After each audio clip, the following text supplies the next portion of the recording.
자, 할렐루야. 자, 우리 하나님께서 오늘도 예비하신 은혜가 있습니다. 여러분 모두에게 그 은혜가 임할 수 있기를 주님의 이름으로 축복합니다. 로버트 몰간이 쓴 오늘의 역사보기라고 하는 책이 있습니다. 여기에 보면은 2월 마지막 주에 로버트 머레이 맥케인이라고 하는 목사님을 소개하고 있습니다. 로버트 머레이 맥케인 목사님은 스코틀랜드에서 목회를 했던 분입니다. 그는 4살이 되었을 때에 그리스어를 배우기 시작을 했고요. 5살에 초등학교에 들어갔습니다. 그리고 8살이 되었을 때에 고등학교 입학을 했습니다. 놀랍지요? 그런데 그보다 더 놀라운 것은 11살이 되었을 때에 스코틀랜드의 명문인 에딘버러 대학에 입학을 했습니다. 사람들은 이 로버트 머레이 맥케인을 가리켜서 천재다 이렇게 이야기를 했습니다. 정말 천재다운 것 같습니다. 그가 18살이 되었을 때에 목회의 꿈을 품고 목회를 준비하기 시작했습니다. 그리고 1836년 22살 되었을 때에 성 베드로 교회에서 목회를 시작을 했습니다. 그의 일과는 아침 일찍 일어나 가지고 하나님의 말씀을 읽고 그 말씀을 마음에 새기며 묵상을 하고 아주 긴 시간 하나님 앞에 기도를 하는 거로 하루의 일과를 시작을 했습니다. 그리고 그 일과는 평생토록 그가 하나님 앞에 부르심을 받을 때까지 지속되었지요. 그런데 그의 건강이 좋지가 못했습니다. 그는 심계항진증이라고 하는 병에 걸렸고 그 병 때문에 건강이 계속해서 악화가 되자 어쩔 수 없이 건강 회복을 위해서 여행을 떠나게 되었습니다. 그렇지만 이 맥케인 목사님은 교인들을 잊을 수가 없었습니다. 그래서 때때로 교인들에게 편지를 썼지요. 그 편지 중 일부입니다. 하나님께서 여러분을 위해 일하는 것을 저지하셨으므로 저는 이런 방식으로 여러분을 위해 일을 합니다.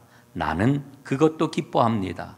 스코트 박사님이 세상을 떠나기 전에 늙어 설교할 수 없게 되자 이제 나는 아무것도 할 수 없지만 기도는 할 수 있습니다. 이렇게 말하지 않았습니까? 나 역시 그렇게 생각을 하고 있습니다. 그 후에 맥케인은 건강이 약간 회복이 되었지만은 결국 1843년 29살이라고 하는 아주 짧은 그 생애를 마치고 세상을 떠났습니다. 그가 세상을 떠나고 나서 스코틀랜드의 그 목회자들이 그의 삶과 목회를 정리를 하면서 이렇게 이야기를 했습니다. 맥케인 목사는 진정으로 기도의 사람이었다. 이렇게 정리를 해 주었습니다. 여러분 생각해 보면 29살 얼마나 꽃다운 나이입니까? 하나님의 부르심을 받았지만 그는 기도가 얼마나 큰 능력을 갖고 있는지를 사람들에게 보여주었고 그것을 증언하고 세상을 떠났던 겁니다. 그래서 저는 이 맥케인 목사님의 글을 읽으면서 그런 생각을 갖습니다. 진정한 믿음의 힘이라고 하는 것은 얼마나 많은 일을 했느냐 아니면 얼마나 오랫동안 일을 했느냐 거기에 달린 게 아니로구나 하는 것을 깨닫습니다. 그리고 맥케인 목사님이 하나님 앞에 진실되게 늘 기도하는 삶을 살았던 것처럼 그 믿음을 잘 본받아야 되겠구나라고 하는 마음을 갖게 됩니다. 여러분, 우리는 모두 다 믿음 생활을 하고 있습니다. 그리고 믿음 생활을 잘 하기를 우리는 소원하고 있습니다. 여러분, 그런데 그거 아시는지 모르겠습니다. 우리가 성경 말씀을 보게 될 것 같으면은 우리 믿음 생활의 모든 모형이 출애굽 사건에 담겨 있다라고 하는 것을 발견을 하게 됩니다. 여러분, 이스라엘 백성들이 애굽에서 노예 생활을 하지 않았습니까? 하나님께서는 이런 이스라엘 백성들을 해방시켜 주셨습니다. 그들에게 자유를 주신 것이지요. 여러분, 이스라엘 백성들이 하나님께 받은 자유는 2가지 의미가 있습니다. 첫 번째로는 뭐뭐로부터의 자유라고 하는 거지요. 그리고 두 번째로는 먼 것을 향한 자유. 이 2가지 의미가 하나님께서 이스라엘 백성에게 주신 그 자유 속에 담겨 있는 겁니다. 그리고 이 2가지 자유라고 하는 것은 뗄래야 뗄 수가 없는 깊은 연관성을 갖고 있는 것입니다. 여러분, 이스라엘 백성들이 애굽 땅에서 왜 고통을 받았습니까? 왜 그렇게 힘든 삶을 살았습니까? 그들이 히브리 민족이라고 하는 것 때문에 그랬어요. 인종적으로 그들은 억압을 받고 고통 가운데 살았다라고 하는 거죠. 바로 왕의 통치 아래에서 노예로 억눌리며 살고 있었던 겁니다. 여러분, 그런 이스라엘을 하나님께서 해방시켜 주시고 자유를 주셨습니다. 그래서 그들은 광야길을 걷게 되었는데, 여러분, 안타까운 일이 뭐냐 하면은 광야길을 걷는 이스라엘 백성들은 자신들이 누구인지 그 정체성이 명확하지가 않았습니다. 예? 우리가 누구냐라고 하는 게 분명하지가 않았습니다. 우리가 지금 노예로부터 해방이 되고 자유를 얻었지만은 지금 누리고 있는 이 자유는 더 근원적인 자유를 향해서 나아가는 여정이라고 하는 생각을 갖지 못했던 겁니다. 그러니까 광야 생활을 하면서 그들은 온갖 가지 오늘날 우리가 본받아서는 안 되는 신앙의 부정적인 모습들을 끊임없이 보였던 것 아니겠습니까? 우상 숭배를 했고요, 부도덕한 일들을 했고요, 그리고 세상과 타협하려고 하는 온갖 시도들이 그들의 삶 가운데서 끊이지 않았던 것입니다. 하나님께서 애굽 왕 바로를 섬기는 일에서 이스라엘 백성들을 벗어나게 해주셨는데, 그것은 바로 하나님을 제대로 잘 섬기는 자유를 누리게 하시려고 그들을 해방시켜 주셨다라고 하는 것 알지를 못했던 겁니다. 그러니까 이스라엘 백성들은 그 자유의 의미를 제대로 깨닫지를 못하고 오히려 하나님이 주신 자유를 오해했다라고 하는 거지요. 여러분, 오늘 우리의 삶을 돌아봅니다. 역사를 보게 되면은요, 서구 사회에서는 두 해를 굉장히 중요하게 생각을 합니다. 1789년, 여러분이 1789년에 무슨 일이 일어났습니까? 프랑스 대혁명이 일어났습니다. 이 1789년하고 1968년, 이 1968년에는 현대 유럽을 뒤흔들었던 68 혁명이 일어났던 그런 해지요. 서구 사람들은, 서구 사회에서는 이 두 해가 바로 자신들의 정체성을 만들어낸 그와 같은 해다. 그 자기 정체성의 근거라고 해서 이 두 해를 얼마나 특별하게 생각을 하는지 모릅니다. 근대 사상이 여기에서 비롯되었고요, 그리고 현대인의 삶을 규정하는 그러한 그 틀, 사고방식의 틀, 이런 것들이 바로 이 두 해에 일어났던 사건에서 비롯되었기 때문에 서구 사회에서는 이 두 해를 아주 굉장히 소중하게 생각을 하는 거예요. 여러분, 저는 그 모습을 보면서 생각을 해봅니다. 우리 믿음을 가진 사람들의 정체성은 어디에 있을까? 우리에게도 1789년이나 1968년이 우리 삶의 정체성이라고 이야기할 수 있을까? 여러분, 많은 사람들이 이렇게 이야기를 해요. 나는 보수다, 나는 진보다, 나는 좌파다, 나는 우파다. 여러분, 이런 것이 우리 그리스도인의 정체성의 근거가 될 수가 있습니까? 여러분, 절대로 아니지요. 절대로 우리의 정체성의 근거가 될 수가 없지요. 우리는 십자가 구속의 은혜로 구원을 받았습니다. 우리는 하나님께 속한 출애굽의 백성입니다. 우리는 참된 자유를 추구하고 있습니다. 우리는 애굽의 억압과 착취로부터, 죽음으로부터 자유를 얻었습니다. 그런데 거기서 끝나는 게 아니고 이 땅에 있는 금송아지 우상으로부터의 자유까지도 얻기를 우리는 간절히 소원하면서 믿음의 길을 걸어가고 있지 않습니까? 여러분, 금송아지 우상으로부터 자유함을 얻을 때에야 우리는 하나님을 제대로 섬길 수 있기 때문에 그런 것 아니겠습니까? 여러분, 우리는 예수 그리스도의 그 십자가 보혈로 자유를 얻었습니다. 동시에 우리가 얻은 자유는 죄의 억압으로부터, 죽음으로부터의 자유이면서 동시에 하나님을 제대로 잘 섬기기 위한 자유를 하나님이 주셨다라고 하는 것을 우리는 놓치지 말아야 되는 거지요. 여러분, 성경을 보세요. 성경은 인생을 이렇게 이야기합니다. 본래적인 것에서 비본래적인 것으로 빗나간 것, 이게 바로 인생이라고 이야기를 해주고 있어요. 여러분, 비본래적인 것이 무엇입니까? 그것은 바로 세상입니다. 빗나가게 한 힘이 무엇입니까? 그것은 바로 죄입니다. 오래된 아주 옛날 철학자이긴 합니다마는 스피노자는 세상을 살아가는 삶의 방식은 두 가지가 있다고 이렇게 설명을 해 주었습니다. 그 두 가지가 뭘까요? 첫째는 필연적으로 행동하는 삶이 있고, 두 번째로는 겪으면서 살아가는 삶이 있다는 거예요. 겪으면서 살아가는 삶이라고 하는 게 뭐예요? 이리 당하고 저리 당하고, 이리 끌려가고 저리 끌려가는 이와 같은 삶이 있다라고 하는 거지요. 그렇기 때문에 우리가 믿음을 가졌다라고 하는 말이 무슨 뜻이냐 하면은, 겪고 당하는 삶으로부터 필연적으로 생명이 넘치는 삶으로 삶의 자리가 바뀌어진 것, 이게 바로 믿음을 가진 것이다, 이렇게 설명을 할 수가 있는 것이지요. 여러분, 아브라함을 한번 보세요. 오늘 아브라함 이야기가 이제 이 사도 바울이 이제 이 아브라함 이야기를 통해 가지고 믿음으로 사는 삶이 무엇인지를 우리에게 일러주고 있는데, 여러분, 아브라함이 하나님의 부르심을 받지 않았습니까? 창세기 12장에도 말씀이 나옵니다마는 히브리서 11장에 보면은 그 당시에 그런 그 모습을 이렇게 일러주고 있습니다.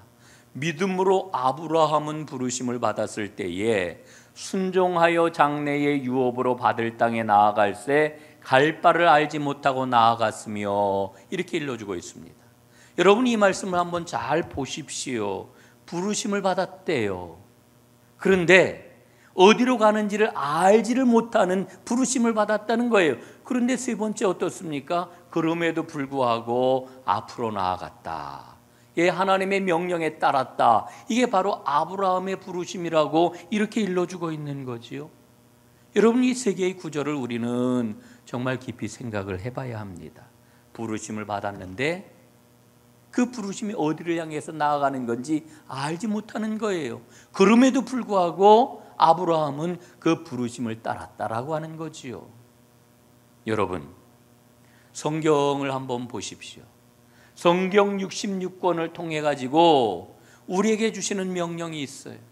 성경을 관통하고 있는 명령이 있어요. 그 명령이 뭐냐 하면은 이 시대를 본받지 말라라고 하는 겁니다. 이 세대를 본받지 말아라, 이렇게 말씀을 해주고 있는 거죠. 여러분, 이 말씀의 의미가 뭘까요? 저는 이렇게 고백을 합니다. 의심해라. 세상의 가치관을 의심해라. 우리를 둘러싸고 있는 환경을 의심해라. 여러분, 우리는 이 세상에서 살아가면서 다른 사람들이 살아가는 방식대로 살아가는 것을 당연하다고 이렇게 여깁니다. 예? 그런데 믿음을 가지고 생명을 살아가는 사람은 내가 살아가고 있는 우리 시대에 대해서 깊이 들여다본다는 거예요. 그리고 자각을 한다는 거지요. 어떻게 자각을 합니까? 내가 하나님의 말씀이 아니라 내가 세상에 예속이 되어 있구나, 이걸 자각한다는 거예요. 여러분, 그렇지 않아요? 우리는 세상 속에서 살아가면서 사람들이 좋아하는 것, 사람들이 원하는 것, 나도 그렇게 되기를 원하잖아. 나도 저게 좋아. 나도 저걸 가졌으면 좋겠어. 저걸 누렸으면 좋겠어. 예? 이러면서 우리가 살아간단 말이에요. 그런데 성경은 우리에게 뭐라고 말씀을 합니까? 예? 이 시대를 본받지 말고 떠나라. 하나님 나라를 향하여 발걸음을 떼어놓으라. 이렇게 명령을 하고 있잖아요. 이게 믿음이라고 일러주고 있잖아요. 여러분, 그런데 하나님의 그 말씀을 마음에 새기면서 우리는 마음에 덜컥 걱정이 되는 거예요. 그런 삶이 정말 가능할까? 그와 같은 삶이 정말 가당키나 한 것일까? 여러분, 어떻게 생각하십니까? 탕자 이야기를 한번 살펴보도록 하지요. 누가복음 15장에 보면은 탕자 이야기가 나오는데 15장 17절부터 20절까지 말씀을 요약을 하면 이렇게 한마디로 요약이 돼요. 그제서야 그는 정신이 들어 아버지에게로 돌아갔다. 예?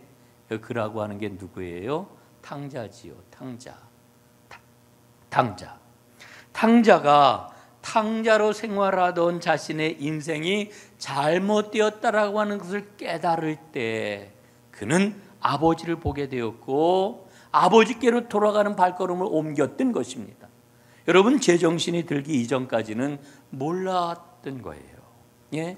내 삶이 잘못되었다라고 하는 이와 같은 자각을 갖지 못하였던 거지요. 비슷한 이야기가 창세기에도 나와요. 여러분, 야곱 이야기를 보면은요, 야곱이 하나님을 베델에서 만나지 않습니까? 깜깜한 밤중에 두려움 가운데서 야곱이 하나님을 만났을 때에 야곱이 이렇게 외쳐요. 여호와께서 과연 여기 계시거늘 내가 알지 못하였도다. 예? 하늘 사다리가 쏘고 천사들이 오르락내리락 하면서 하나님의 음성과 하나님의 약속과 하나님의 축복을 받아 그가 정신이 퍼쩍 든 다음에 이야기하기를 하나님이 과연 여기 계시거늘 내가 알지 못하였도다, 이렇게 이야기를 하고 있는 겁니다. 여러분, 야곱을 한번 보세요. 야곱이 하나님을 몰랐습니까? 그의 아버지 이삭이 얼마나 좋은 믿음의 사람이었는데요. 왜 하나님을 몰라요? 아버지를 통하여 그는 하나님이 계시다는 걸 알았어요. 하나님 이야기를 수도 없이 들었어요. 그리고 하나님과 동행하는 아버지 이삭을 보았어요. 그러나 그는 하나님 옆에 있으면서도 하나님이 없는 사람으로 살았어요. 자기 생각, 자기 주관, 자기의 뜻, 자기의 계획 때로 이제까지 살아왔단 말이죠. 그러다가 그 도망자가 되어가지고 깜깜절벽과 같은 그 한밤중에 하나님을 만나고서야 외치는 거예요. 하나님이 여기 계시거늘, 하나님 나와 함께 하시거늘 내가 그것을 알지 못하였도다. 오늘 예배하는 여러분들 가운데 혹시나 야곱과 비슷한 분이 있지는 않습니까? 하나님 이야기를 수도 없이 들어왔고 믿음 생활을 한다면서 하나님의 이름을 불러왔지만 삶의 내용을 깊이 들여다보면은 하나님하고 상관없이, 하나님 없이 내 생각대로, 내 뜻대로, 내 계획대로, 내 주관대로 하나님 없는 사람처럼 살아온 분은 안 계십니까? 여러분, 야곱이 하나님을 만나 하나님이 여기 계시거늘 내가 알지 못하였도다 라고 하는 이와 같은 놀라운 은혜의 고백이 여러분 모두에게 오늘 있어지기를 주님의 이름으로 축복합니다. 여러분, 하나님 없이 내 힘으로 살 수 없다는 것을 자각할 때에만 비로소 믿음의 삶을 살아갈 수가 있는 겁니다.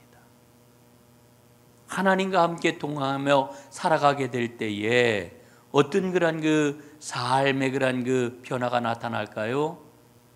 예?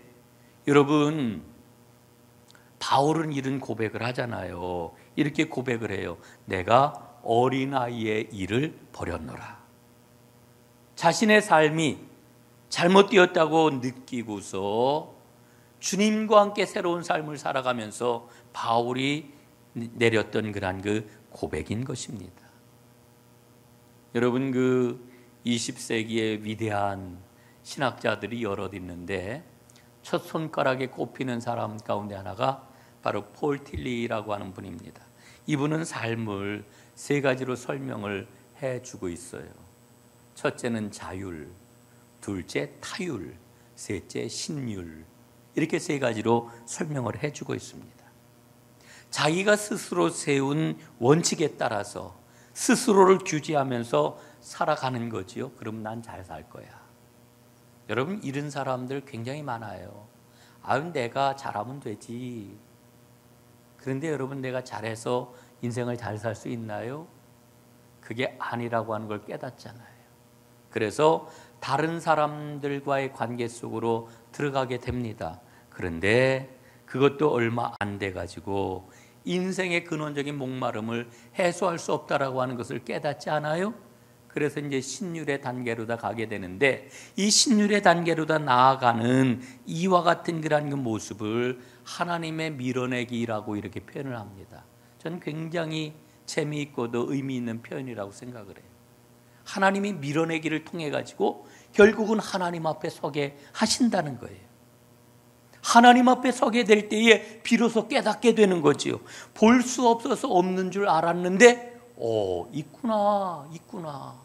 예? 없는 줄 알았는데 있는 것을 보게 되는 거예요. 그리고 하나님 말씀하신 그 세계를 향하여 발걸음을 옮기게 되는 거죠. 이게 믿음이라고 이렇게 설명을 해주고 있습니다. 여러분, 앞에서도 탕자 이야기를 했습니다마는, 탕자를 보게 되면은 그 삶의 단계를 우리가 분명하게 발견할 수가 있는 거지요. 여러분, 탕자는요, 자율의 단계에서 어떻게 해요? 이해타산을 하잖아요. 이해득실을 계산하잖아요. 그래서 이렇게 하면은 되겠네. 그리고 스스로 생각하는 아름다움의 욕구, 자기가 멋있다고, 자기 정말 멋지고 아름답다고 생각하는 그 욕구에 이끌려 가지고 결국은 아버지 곁을 떠나가는 것 아닙니까? 그런데 여러분, 탕자의 이 자율의 단계는 얼마 못 가가지고 엄청난 어려움을 만나게 되잖아요. 예? 배가 골아 죽을 지경에 이르게 되잖아요. 그게 어떻게 해요? 남에게 가서 몸을 의탁하지요. 제발 제 줄인 배를 좀 채워주십시오. 그런데 사람에게 의지해도 그 문제가 해결이 돼요? 해결이 안 된단 말이에요. 그래서 결국은 그가 아버지를 떠올리게 되고 아버지를 향하여 발걸음을 옮겨 아버지께로 돌아오는 것, 이게 바로 자율과 타율과 신율의 단계를 아주 명백하게 이제 보여주고 있는 거지요. 인생의 쓰디쓴 고통을 다 겪은 후에 탕자는 비로소 아버지에게로 가야 된다라고 하는 깨달음을 얻게 되는 거죠. 여러분, 우리는 믿음의 사람입니다. 성경은 우리에게 일러주기를 의인은 믿음으로 말미암아 살리라, 이렇게 말씀을 해주고 있습니다. 여러분, 의인이라고 하는 것은 하나님께서 우리에게 값없이 은혜로 주신 선물이에요. 우리의 힘으로 얻은 게 아니에요. 하나님이 우리에게 은혜로 주신 거예요. 그래서 로마서 3장 24절 보면은 의롭게 하여 주신다라고 하는 단어, 디카이우메노이라고 하는 그런 게 단어를 보면은요, 철저하게 수동태로 사용이 되고 있는 것을 우리가 보게 됩니다. 하나님이 절대적인 주권을 갖고 계셔요. 하나님이 어떻게 하시느냐? 여러분을 새로운 삶의 출발점에다가 데려다 놓으시고 새로운 삶을 열어주시는 거지요. 디카이우 메노이, 의롭게 하여 주신다라고 하는 말의 의미예요. 그런데 한번 의롭게 해주시는 걸로 끝나는 게 아니라 하나님의 이 조치는 계속 진행이 되고 있는 것입니다. 하나님 편에서 보면은 이 의롭게 하시는 것은 하나님 편에서는 능동이고 인간 편에서 보면은 철저하게 수동인 것입니다. 사랑하는 여러분, 우리가 믿음의 길을 걷는다라고 하는 것은 내 능력이 아니라 하나님의 능력이에요. 내가 무엇을 하는 게 아니라 하나님의 은혜인 거예요. 이 하나님을 만나는 그 장소를 앞에서 말씀드렸잖아요. 밀어내기라고 이렇게 표현할 수가 있는데 하나님의 섭리지요. 하나님의 섭리. 아브라함은 그걸 알았어요. 하나님께서 자기를 부르실 때에 나 자신이나 부모나 형제나 고향이나 친척이 나의 비빌 언덕이 될 수가 없구나, 이걸 깨달아 알았다는 거예요. 그래서 그는 하나님이 명령하시는 대로 본토 친척 아비집을 떠나 하나님이 명령하시는 곳으로 발걸음을 옮겼던 거지. 내 삶은 이제 하나님 앞에 항상 열려 있다. 이게 아브라함이 떠난 것에 대한 고백의 내용이에요. 열려 있다. 사랑하는 여러분, 오늘 뭘 보고 계신가요? 눈이 떠져야 됩니다. 눈이 열려야 됩니다. 눈이 열리지 않으면은요, 피상적일 수밖에 없는 거예요. 늘 피상적으로만 이야기를 해요. 하나님의 일을 하면서도 사람의 일을 이야기를 해요. 눈이 떠져야 되는 거지. 없는 게 아닙니다. 죽은 게 아닙니다. 어두웠던 눈이 밝아지게 되면은 내 삶이 어디를 향해 열려 있는지를 보게 되는 거지요. 믿음은 하나님 앞에 나를 열어 놓는 것입니다. 여러분, 아브라함은 하나님이 말씀하실 때 말씀하시는 그것이 보이지가 않았어요. 처음에 보이지 않았어요. 그럼에도 불구하고 그는 보이는 것처럼 행동했단 말이지요. 이게 아브라함의 믿음이에요. 그랬더니 하나님이 열어놓으신 그 세계가 보이기 시작한 것이지요.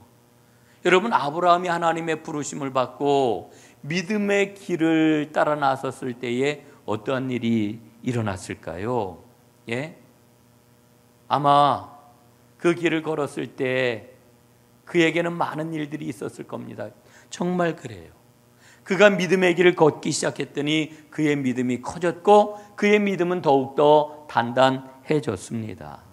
아브라함은 처음에 이렇게 생각을 했지요.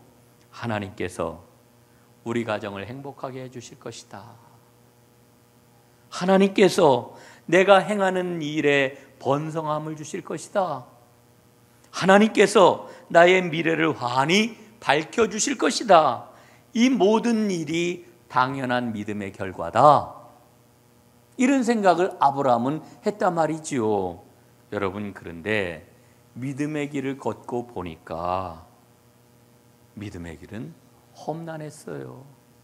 약속의 땅으로 갔는데 먹을 게 없어요. 예? 아브라함이 그래서 먹을 거를 구하러 2번이나 갔다가 큰 어려움을 겪었던 거 우리가 창세기 말씀을 통해서 보잖아요. 넘어야 할 산이 굽이굽이 얼마나 많았는지 몰라요. 여러분 보십시오.